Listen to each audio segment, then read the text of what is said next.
ಜೈ ಜವಾನ ಜೈ ಕಿಸಾನ ಜೈ ಭಾರತೀಯ ಸಂಘಟನೆ ರಾಜ್ಯ ಅಧ್ಯಕ್ಷರಾದ ಮುತಿರಾಮ ಚವ್ಹಾಣ, ರಾಜ್ಯ ಸಂಚಾಲಕರಾದ ರಜಾಕ್ ಸಾಬ್ ಮಕಾನದಾರ, ಸೋಲಾಪುರ ಅಧ್ಯಕ್ಷ ಪರವೀನ ಶೇಖ್, ವಿಜಯಪುರ ಮಹಿಳಾ ಜಿಲ್ಲಾ ಅಧ್ಯಕ್ಷ ಮಾಲನಬಿ ಶೇಖ್, ವಿಜಯಪುರ ಜಿಲ್ಲಾ ಅಧ್ಯಕ್ಷ ಅಮಿತ ಗಡದುಕರ, ವಾಲಾಬಾಯಿ, ಕಸ್ತೂರಿಬಾಯಿ, 25ರ ವಾರ್ಡ್ ನಂಬರದ ಅಧ್ಯಕ್ಷ ಅಶ್ಫಾಕ, ಇನಾಮದಾರ ಯಾಸೀನ ಬಡೇಗರ. ಜೈ ಜವಾನ ಜೈ ಕಿಸಾನ ಜೈ ಭಾರತೀಯ ಸಂಘಟನೆ ಜಿಲ್ಲಾ ಆಸ್ಪತ್ರೆಗೆ ಭಟ್ಟಿ ಹಲವಾರು ಸಮಸ್ಯೆಗಳು ಇದ್ದು ಹಾಸ್ಪಿಟಲ್ ಸ್ಟಾಫ್ ಜೊತೆ ಚರ್ಚಿಸಿ ಯಾವುದೇ ತರಹದ ತೊಂದರೆ ಆಗಬಾರದೆಂದು ತಿಳಿಸಿ ಹೇಳಿ ಸರಿಯಾಗಿ ಕೆಲಸ ಮಾಡಲಿಕ್ಕೆ ಹಚ್ಚಿ ಮತ್ತು ಜೈ ಜವಾನ ಜೈ ಕಿಸಾನ ಜೈ ಭಾರತೀಯ ಸಂಘಟನೆಯ ರಾಜ್ಯಾಧ್ಯಕ್ಷರಾದ ಮುತಿರಾಮ ಚವ್ಹಾಣ ಮಾತಾಡಿ ಹಾಗೂ ರಾಜ್ಯ ಸಂಚಾಲಕರಾದ ರಜಾಕಸಾಬ ಮಕಾನದಾರ ಮಾತಾಡಿ ಎಲ್ಲಾ ಸಮಸ್ಯೆಗಳನ್ನು ಬಗೆಹರಿಸಿದ್ದಾರೆ. ನಮಸ್ಕಾರ. ಇವತ್ತು ಜೈ ಜವಾನ್ ಜೈ ಕಿಸಾನ್ ಸಂಘಟನೆ ವತಿಯಿಂದ ಇಲ್ಲಿ ಬಿಜಾಪುರ ಜಿಲ್ಲೆ ಗೌರ್ಮೆಂಟ್ ಹಾಸ್ಪಿಟಲ್ ಒಳಗೆ ಏನೇನು ಅವ್ಯವಹಾರ ನಡೀತಾ ಇದ್ದಾವೆ ನಾವೆಲ್ಲರೂ ಬಂದು ಚರ್ಚೆ ಮಾಡಿ ಈ ಪ್ರೈವೇಟ್ ಈಗ ಏನಾಗೈತಪ್ಪ ಅಂದ್ರೆ ಈ ಅನೇಕ ತಾಲೂಕಾ ಒಳಗೆ ಗೌರ್ಮೆಂಟ್ ಹಾಸ್ಪಿಟಲ್ ಐತೆ ಇದ್ರ ವಿಷಯದ ಈ ಹಾಸ್ಪಿಟಲ್ಗೆ ಪೇಷಂಟ್ ಯಾಕೆ ಜಾಸ್ತಿ ಬರ್ತಾವೆ ಅಂದರೆ 24 ತಾಸು ಚಾಲು ಇರ್ತಾವೆ. ಇದು ಅದರದಿಂದ ಪೇಷಂಟ್ ಜಾಸ್ತಿ ಬರೋದ್ರಿಂದ ಇಲ್ಲಿ ಇರೋದು ಡಾಕ್ಟರ್ ಸ್ಟಾಫ್ ಕಮ್ಮಿ ಐತಿ, ಅನೇಕ ವ್ಯವಸ್ಥೆ ಕಮ್ಮಿ ಐತೆ. ಅದಕ್ಕೆ ನಾವು ಇಲ್ಲಿ ಚರ್ಚೆ ಮಾಡಿದ್ದು. ಅದೇ ರೀತಿ ನಾವು ಲೆಟರ್ ಕಳಿಸ್ತೀವಿ ಸರ್ಕಾರಕ್ಕೆ, ಕೂಡಲೇ ಇವ್ರ ಮೇಲೆ ಇದು ಮಾಡಿ ಇದು ಸ್ಟಾಫ್ ಹೆಚ್ಚಿಗೆ ಮಾಡ್ಬೇಕು. ಎಲ್ಲೆಲ್ಲಿ ದವಾಖಾನೆ ಐತಲ್ಲ ಅಷ್ಟು ಏನು ಯಾವ್ಯಾವ ವ್ಯವಸ್ಥೆ ಐತಿ ಎಲ್ಲ ಡಾಕ್ಟರ್ಗಳಿಗೆ ಸಸ್ಪೆಂಡ್ ಮಾಡ್ಬೇಕಂತ ಲೆಟರ್ ಬರಿತಾ ಇದ್ವಿ. ಯಾಕಂದ್ರೆ 5 ಗಂಟೆಗೆ ದವಾಖಾನೆ ಬಂದ್ ಮಾಡಿ 6 ಗಂಟೆಗೆ ಬಂದ್ ಮಾಡಿ ಅಲ್ಲಿ ಪೇಷಂಟ್ ಯಾರು ನೋಡ್ಲಾರ್ದೆ ಪ್ರತಿಯೊಂದು ತಾಲೂಕು ಒಳಗೆ ನೋಡ್ಲಿಕ್ಕೆ ಅಂದ್ರೆ ಅವ್ರಿಗೆ ಇಟ್ಕೊಂಡು ಏನು ಮಾಡ್ತೀರಿ? ಗೌರ್ಮೆಂಟ್ ದುಡ್ಡು ಹಾಳು ಮಾಡ್ತೀರಿ ಯಾಕ್ರಿ? ಆ ದವಾಖಾನೆ ಮುಚ್ಚಿಬಿಡ್ರಿ, ತಾಲೂಕು ವೈಸ್ ಎಲ್ಲೆಲ್ಲಿ ದವಾಖಾನೆ ಐತಿ ಮುಚ್ಚಿಬಿಡ್ರಿ. ಅದಕ್ಕೆ ನಾವು ಇವತ್ತು ಬಂದು ನಮ್ಮ ಪದಾಧಿಕಾರಿಗಳು ಜಿಲ್ಲಾಧ್ಯಕ್ಷಗಳು ಎಲ್ಲರೂ ಸೇರಿ ತೀರ್ಮಾನ ಮಾಡಿ ವಿಚಾರ ಮಾಡಿ ಬಂದ್ ಕೇಸಿ ಇವತ್ತು ನಾವು ಎಲ್ಲರೂ ಇದು ಮಾಡೋಣ. ಮತ್ತು ಅವು ಗೌರ್ಮೆಂಟ್ ಕಸ ಹುಡುಗಿಸ್ತಾರ ನೋಡ್ರಿ. ಕಸ ಹುಡುಗಡ್ಲಿಕ್ಕೆ ಅಂದ್ರೆ ದವಾಖಾನೆಯಲ್ಲಿ ಸ್ವಚ್ಛ ಆಗ್ತಾವೇನ? ಎಂದೂ ಸ್ವಚ್ಛ ಆಗಂಗಿಲ್ಲ. ಆ ಕಸ ಹುಡುಗಿಸೋರ್ಗೆ ಕೂಲಿ ಕಾರ್ಮಿಕರಿಗೆ ಎಲ್ಲ ಗ್ರೂಪ್ದವ್ರಿಗೆ ಅವ್ರು ಒಪ್ಪಡಿಯವ್ರ ಸಿಸ್ಟರ್ಗಳು ಇರ್ತಾರೆ ಎಲ್ಲ ರದ್ದು ಮಾಡಿ ಇದು ಸರ್ಕಾರದಿಂದ ಅವ್ರಿಗೆ ಸಹಾಯಧನ ಬರಬೇಕು, ಸರ್ಕಾರದಿಂದ ಅವ್ರಿಗೆ ಪೇಮೆಂಟ್ ಹಾಕ್ರಿ ಅಂತ ಕೇಸಿ ಆದ ವರ್ಷ ಇದಕ್ಕೆ ಸತತ 3 ವರ್ಷ ಐತಿ ಹೋರಾಟ ಮಾಡ್ತಾ ಇದೀವಿ. ನಾವು ಕೋರ್ಟಿಗೆ ಸುಧಾ ಹೋಗಿದ್ದೀವಿ ಈ ವಿಷಯ ಒಳಗೆ. ಕೋರ್ಟಿಗೆ ಸುಧಾ ಹೋದ್ರವಿ ಸರ್ಕಾರ ಎಲ್ಲ ರೆಡಿ ಮಾಡಿ ಕಳ್ಸ್ಯಾರ. ಒಂದು ಟೆಂಡರ್ ರದ್ದು ಮಾಡೋದಾಗಂಗಿಲ್ಲ ಅಂದ್ರೆ ಈ ಬರೋ ಬಜೆಟ್ ಒಳಗೆ ಎಲ್ಲರಿಗ ಮಹಾನಗರ ಪಾಲಿಕೆ ಹಿಡ್ಕೊಂಡು ಅಷ್ಟು ಏನು ಕಸ ಹುಡುಗಸವ್ರು ಇದಾರಲ್ಲ ಅಷ್ಟು ಜನಾಗ ನಾವು ಪರ್ಮಿಟ್ ಮಾಡೋ ವ್ಯವಸ್ಥೆ ಮಾಡ್ತಾ ಇದ್ದೀವಿ ಅಂತ ಸರ್ಕಾರ ನಮಗೆ ಭರೋಸೆ ಕೊಟ್ಟಾರ. ಆ ಭರೋಸೆ ಪ್ರಕಾರ ನಡ್ಕೊಂಡಂದ್ರೆ ಸರಿ, ನಡ್ಕೊಳ್ಳಿಕ್ಕಂದ್ರೆ ಅಧಿವೇಶನ ಒಳಗೆ ನಾವು 12 ತಾರೀಕಿಗೆ ಹೊಂಟೀವಿ. 12 ತಾರೀಕು ಒಳಗೆ ಆಗ್ಲಿಕ್ಕಂದ್ರೆ ನಾವು ಅಲ್ಲಿ ಏನಕ್ಕೆ ಯಾವ ಜಾಗ ನಮ್ಮ ಪಾಯಿಂಟ್ ಕೊಟ್ಟಿರ್ತಾರೆ ಆ ಜಾಗ ಬಿಟ್ಟು ಎದ್ದು ಬರಂಗಿಲ್ಲ. ಅದೇ ಜಾಗ ಮೇಲೆ ನಾವು ಪ್ರತಿಭಟನೆ ಮಾಡಿ ಉಪವಾಸಿ ಸತ್ಯಾಗ್ರಹ ಮಾಡೋದು ಪಾಳಿ ಬರ್ತಾವ. ಅದರದಿಂದ ಎಚ್ಚರಿಕೆ ಕೊಡ್ತಾ ಇದೀವಿ ಸಾಹೇಬ್ರ. ಕೂಡಲೇ ಇದಕ್ಕೆ ಯಾರ್ಯಾರು ಏನೇನು ಕೆಲಸ ಉಳ್ದಾವ ಈ ಕೂಲಿ ಕಾರ್ಮಿಕರ ಕೂಡಲೇ ಬಗೆಹರಿಬೇಕು. ರೈತರ ಸಾಲ ಮನ್ನಾ ಆಗಬೇಕು, ಸ್ವಾಮಿನಾಥನ್ ವರದಿ ಜಾರಿ ಆಗಬೇಕು. ನಾವು ಬೆಳಗಾವಿ ಒಳಗೆ ಅನೇಕ ನಾವು ರೈತರ ಬಗ್ಗೆ ಕೂಲಿ ಕಾರ್ಮಿಕರ ಬಗ್ಗೆ ಅನೇಕ ನಾವು ಲೆಟರ್ ಬರ್ದಿದ್ದೈತಿ, ಎಲ್ಲ ಹೇಳ್ತೀವಿ. ಯಾರ್ಯಾರು ಬರೋರಿದ್ದೀರಿ 11 ತಾರೀಕಿಗೆ 12 ಗಂಟೆಗೆ ಬಿಜಾಪುರ ರೈಲ್ವೆ ಸ್ಟೇಷನ್ ಹತ್ರ ನಾವು ಎಲ್ಲರೂ ಬಿಜಾಪುರ ರೈಲ್ವೆ ಸ್ಟೇಷನ್ ಹತ್ರ 12 ಗಂಟೆಗೆ 11 ತಾರೀಕಿಗೆ 12 ಗಂಟೆಗೆ ಬರೋದು. 12 ತಾರೀಕಿಗೆ ನಮ್ಮ ಪ್ರತಿಭಟನೆ ಇರ್ತಾವೆ ಬೆಳಗಾವಿ ಒಳಗೆ.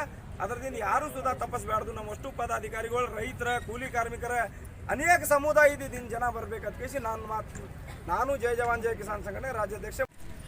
ನಾವು ಇವತ್ತು ಜೈ ಜವಾನ್ ಜೈ ಕಿಸಾನ್ ಜೈ ಭಾರತೀಯ ಸಂಘಟನೆ ವತಿಯಿಂದ ನಾಳೆ 12ನೇ ತಾರೀಕಿಗೆ ಬೆಳಗಾವಿ ಚಳಿಗಾಲ ಅಧಿವೇಶನ ಸಲುವಾಗಿ ನಾವು ಹೋಗೋರಿದ್ದೆವು. ನಮ್ಮ ಜಿಲ್ಲೆಯಿಂದ, ನಮ್ಮ ಕರ್ನಾಟಕ ರಾಜ್ಯದಿಂದ ನಮ್ಮ ಜೈ ಜವಾನ್ ಜೈ ಕಿಸಾನ್ ಜೈ ಭಾರತೀಯ ಸಂಘಟನೆ ವತಿಯಿಂದ ಹಲವಾರು ಬೇಡಿಕೆಗಳು ಇದೆ. ಆ ಹಲವಾರು ಬೇಡಿಕೆಗಳ ಜೊತೆಗೆ ನಾವು ಇಲ್ಲಿ ಇವತ್ತು ವಿಜಯಪುರ ಜಿಲ್ಲಾ ಆಸ್ಪತ್ರೆಯಲ್ಲಿ ನಾವು ಚೆಕಪ್ ಮಾಡಿದೆವು. ನಾವು ಎದಕ್ಕೆ ಬಂದಿದ್ದೇವಪ್ಪ ಜೈ ಜವಾನ್ ಜೈ ಸಂಘಟನೆ ಅಂತ ಎದಕ್ಕೆ ಬಂದಿವಪ್ಪ ಅಂದ್ರೆ ಚೆಕಪ್ ಮಾಡಿದೆವು. ಮೊದಲು ಹೆಂಗದ, ಈಗಿನ ಸ್ಥಿತಿ ಏನದ, ಎಲ್ಲೆಲ್ಲಿ ಏನು ತಪ್ಪುಗಳದಾವ ಎಲ್ಲ ನಾವು ಒಯ್ದು ಬೆಳಗಾವಿ ಅಧಿವೇಶನದಾಗ ಇಡಬೇಕಂತೇಳಿ ನಮ್ಮ ಲೆಟರ್ ಪ್ಯಾಡ್ ಮ್ಯಾಗ ತಯಾರು ಮಾಡಿ ಇಡಬೇಕಂತೇಳಿ ನಾವು ಚೆಕಪ್ ಮಾಡ್ಲಿಕ್ಕೆ ನೋಡ್ಲಿಕ್ಕಾಗಿ ಎಲ್ಲ ಸರಿಯಾಗಿದೆ. ಮೊದಲಿನಕ್ಕಿಂತ ಸ್ವಲ್ಪ ಇಂಪ್ರೂವ್ಮೆಂಟ್ ಆಗಿದೆ. ಆ ಇಂಪ್ರೂವ್ಮೆಂಟ್ ಆಗಿದೆ. ಆದರೆ ಅಲ್ಲಿ ಹೆರಿಗೆ ಆಸ್ಪತ್ರೆಯಲ್ಲಿ ಇಂಪ್ರೂವ್ಮೆಂಟ್ ಆಗಿಲ್ಲ. ಆ ಹೆರಿಗೆ ಆಸ್ಪತ್ರೆಯಲ್ಲಿ ಬಸ್ತಾನೆ ಕೆಟ್ಟಿದೆ. ಅಲ್ಲಿ ಏನದ, ತಾಲೂಕು ಆಸ್ಪತ್ರೆಯಲ್ಲಿ ಅಲ್ಲಿಲ್ಲ. ಅಲ್ಲಿ 5 ಮಿನಿಟ್ದಾಗ ಬಂದ್ ಕೇಸಿಂದ ಡೆಲಿವರಿ ಪೇಷಂಟ್ ಆಂಬುಲೆನ್ಸನ್ನು ಹಾಕಿ ಕೊಟ್ಟು ಕಳಿಸ್ಬಿಡ್ತಾರೆ. ಅವ್ರ ಕೆಲಸ ಅವ್ರ ಜವಾಬ್ದಾರಿ ಇದೆ. ಎಲ್ಲ ತಾಲೂಕು ಲೆವೆಲ್ದಾಗ ನಾನು ಹೇಳಕತ್ತೀನಿ, ಎಲ್ಲ ತಾಲೂಕು ಆಸ್ಪತ್ರೆ ಏನದಾವ ತಮ್ಮ ಮ್ಯಾಗ ಜವಾಬ್ದಾರಿ ತೊಗೊಳಲ್ಲಾಗ್ಯಾರ, ಜವಾಬ್ದಾರಿ ಕೆಲಸ ಮಾಡಲ್ಲಾಗ್ಯಾರ. ಅವ್ರಿಗೆ ಈ ಮಾಧ್ಯಮದ ಮುಖಾಂತರ ತಿಳಿಸ್ತೀನಿ. ಅಲ್ಲಿ ಬಂದಿದ್ದು ಪೇಷಂಟ್ ಏನದ ಪಟ್ನೆ ಆಂಬುಲೆನ್ಸನ್ನು ತಗೊಂಡು ಜಲ್ದಿ ಇಲ್ಲಿ ತಂದು ಕಿಸಿಂದ ಕೊಂಡಾಡಿಗೆ ಹೋಗಿಸೋದು ಬೇಡ. ನಿಮ್ಮ ಕೆಲಸ ಏನದ ನೀವು ತಾಲೂಕು ಆಸ್ಪತ್ರೆದಾಗ ನೀವು ಅಲ್ಲೇ ಮಾಡಬೇಕು. ನಿಮ್ಮ ಡ್ಯೂಟಿ ಬಿಟ್ಟು ಲಕ್ಷಾನುಗಟ್ಟಲೆ ನೀವು ಪಗಾರ ತಗೋತೀರಿ. ಲಕ್ಷಾನುಗಟ್ಟಲೆ ಪಗಾರ ತೊಗೊಂಡು ಕಿಸಿಂದ ಜಿಲ್ಲಾ ಆಸ್ಪತ್ರೆಗೆ ಕಳಿಸಿದೆವು. ನಿಮ್ಮ ಜವಾಬ್ದಾರಿ ಮುಗಿದಿಲ್ಲ. ಆಂಬುಲೆನ್ಸ್ ಅದ ಹಾಕೋಣ, ನಿಮ್ಮ ಜವಾಬ್ದಾರಿ ಏನು ಮುಗಿಯಲ್ಲ. ಅಲ್ಲಿ ನಿಮ್ಮ ಡ್ಯೂಟಿಯಲ್ಲಿ ಮಾಡಿ ಅಲ್ಲಿದೆ ಪೇಷಂಟ್ ಆದ್ರೆ ಇಲ್ಲಿ ಕೊರತೆ ಆಗ್ತಾ, ಇಲ್ಲಿ ಜಾಸ್ತಿ ಪೇಷಂಟ್ ಇರೋದ್ರಿಂದ ಇಲ್ಲಿ ವ್ಯವಸ್ಥೆ ಸರಿಯಾಗಿ ಆಗಲ್ಲಾಗ್ಯದ. ಇವರು ವ್ಯವಸ್ಥೆ ಮೇಡಮ್ಗಳದು ಸರಿಯಾಗಿ ವ್ಯವಸ್ಥೆ ಮಾಡಲ್ಲಾಗ್ಯಾರ. ಅದಕ್ಕೆ ಈ ದವಾಖಾನೆ ಎಲ್ಲ ಬರೋಬರಿ ಅದ, ಸರಿಯಾಗಿ ನಡೆದದ. ಈಗ ಹೆರಿಗೆ ಆಸ್ಪತ್ರೆದು ನಮ್ಮದು ಕಂಪ್ಲೀಟ್ ಅದ, ಅಲ್ಲಿ ಇದು ಮಾಡಬೇಕು. ಮತ್ತು ನಮ್ಮದು ದಿನಗೂಲಿ ಅವರು ಇಲ್ಲಿ ಜಿಲ್ಲಾ ಆಸ್ಪತ್ರೆಗೆ ದಿನಗೂಲಿಗೆ ಪರ್ಮೆಂಟ್ ಮಾಡ್ಬೇಕಂತೇಳಿ ನೌಕರಿ ಫೋರ್ತ್ ಇವರಿಗೆ ದಿನಗೂಲಿ ಪರ್ಮೆಂಟ್ ಮಾಡ್ಬೇಕಂತೇಳಿ ನಾವು ಇದು ಮಾಡ್ಲಿಕ್ಕೆ ಬಂದಿದ್ದೆವು. ಅದ್ರ ಬಗ್ಗೆ ಈಗಾಗಲೇ ಕೋರ್ಟಿಗೆ ಕೇಸ್ ಅದು ಎಲ್ಲ ನಡೆದದ. ಅದ್ರ ಬಗ್ಗೆನೂ ಇವತ್ತು ಚರ್ಚೆ ಮಾಡಿದೆವು ಎಲ್ಲರ ಜೊತೆ. ಆ ಚರ್ಚೆ ಮಾಡ್ಕಿಸಿಂದ ಅದೊಂದು ಲೆಟ್ರ್ ತೊಗೊಂಡು ನಾವು ನಾಳೆ 12ನೇ ತಾರೀಕಿಗೆ ಏನು ಬೆಳಗಾವಿಗೆ ಅಧಿವೇಶನಕ್ಕೆ ಹೋಗ್ತೇವೆ. ಇವರೆಲ್ಲ ನಮ್ಮ ಬೇಡಿಕೆಗಳು ಇಟ್ಕೊಂಡು ಹೋಗ್ತೇವೆ. ಮತ್ತು ನಮ್ಮ ಜೈ ಜವಾನ್ ಜೈ ಕಿಸಾನ ಸಾರ್ವಜನಿಕರದು ಎಲ್ಲರದು ಹಲವಾರು ಬೇಡಿಕೆಗಳು ಅದಾವೆ. ಆ ಎಲ್ಲ ಬೇಡಿಕೆಗಳು ತಂದು ಕಿಸಿಂದ ನಾವು ಮುಖ್ಯಮಂತ್ರಿ ಮುಂದೆ ಇಟ್ಟು ಕಿಸಿಂದ ನಮ್ಮ ಎಲ್ಲ ಬೇಡಿಕೆ ಈಡೇರೋ ತನಕ ನಾವು ಬೆಳಗಾವಿಯಿಂದ ಬರೋಂಗಿಲ್ಲ. ಇನ್ನು ಯಾರೇ ನೀವು ಬೆಳಗಾವಿಗೆ ಬರೋರಿದ್ರೆ, ನಮ್ಮ ಜೊತೆ ಹೋರಾಟಕ್ಕೆ ಬರೋರಿದ್ರಪ್ಪ ಅಂದ್ರೆ ನಮ್ಮ ಜೊತೆ ನೀವು ನಾಳೆ 12 ಗಂಟೆಗೆ 11ನೇ ತಾರೀಕು ದಿವಸ 12 ಗಂಟೆಗೆ ನಮ್ಮಲ್ಲಿ ಬರಬೇಕು. ನಮ್ಮಲ್ಲಿ ಬಂದ್ರೆ ನಾವು ಎಲ್ಲ ಕರ್ಕೊಂಡು ಹೋಗ್ತೇವೆ. ಹೋಗ್ಲಿಕ್ಕೆ ಇದು ಮಾಡ್ಲಿಕ್ಕೆ ಟ್ರೈನಿಗೆ ಎಲ್ಲ ಫ್ರೀ ಅದ, ಊಟದ ವ್ಯವಸ್ಥೆ ಅದ, ಎಲ್ಲ ಬರ್ದ.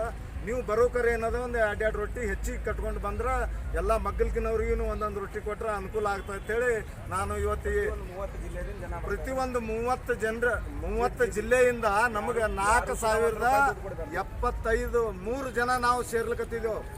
4073 ಜನ ಇದು ಸದಸ್ಯರುಗಳು ಅಲ್ಲಿದು. ಒನ್ಲಿ ನಮ್ಮ ಜೈ ಜವಾನ್ ಜೈ ಕಿಸಾನ್ ಜೈ ಭಾರತೀಯ ಸಂಘಟನೆದ ಪದಾಧಿಕಾರಿಗಳು ಇವರು. ತಾಲೂಕಾ ಘಟಕ, ಜಿಲ್ಲಾ ಘಟಕ, ಗ್ರಾಮ ಘಟಕ, ಎಲ್ಲ ಸ್ಟೇಟ್ ಕಮಿಟಿ ಎಲ್ಲ ಬರೀ ಪದಾಧಿಕಾರಿಗಳು ಎಷ್ಟಾಗ್ಯದ 4073 ಮಂದಿ ಆಗ್ಯದ. ನಮಗೆ ಮೇಲಿಂದಿಂದ ಏನದ, ಬರೀ ನೀವು ಸದಸ್ಯರು ಕರ್ಕೊಂಡು ಬರಬೇಡ್ರಿ, ಲಕ್ಷಗಟ್ಟಲೆ ಮಂದಿ ಹೊಡ್ಕೊಂಡು ಬರಬೇಡ್ರಿ, ನೀವು ಮೇನ್ ಪದಾಧಿಕಾರಿ ಬರ್ರಿ. ಅಲ್ಲಿ ಏನಾಗ್ಯದ ನಿಮ್ಮ ಸದಸ್ಯರಿಗೆ ನೀವೆಲ್ಲ ತಿಳಿಸ್ತೀರಿ ಅಂತ ಹೇಳಿಕಿಂದ ನಮಗೆ ಅಲ್ಲಿ ಲಿಮಿಟ್ ಕೊಟ್ರ. ಆ ಲಿಮಿಟಿನ ಪ್ರಕಾರ ಅವ್ರು ಏನು ಕೊಟ್ಟ ಪ್ರಕಾರ ಅದ್ರ ಪ್ರಕಾರ ನಾವು ಅಲ್ಲಿ ಹೋಗ್ತೇವೆ. ಬೆಳಗಾವಿಗೆ ಹೋಗಿ ನಮ್ಮ ಏನು ಬೇಡಿಕೆ ಇರೋ ಬೇಡಿಕೆ ಎಲ್ಲ ಈಡೇರಿಸ್ಕೊಂಡು ಬರ್ತೇವೆ ಅಂತೇಳಿ ಇದು ಮಾಡ್ತೇವೆ. ನಮಸ್ಕಾರ.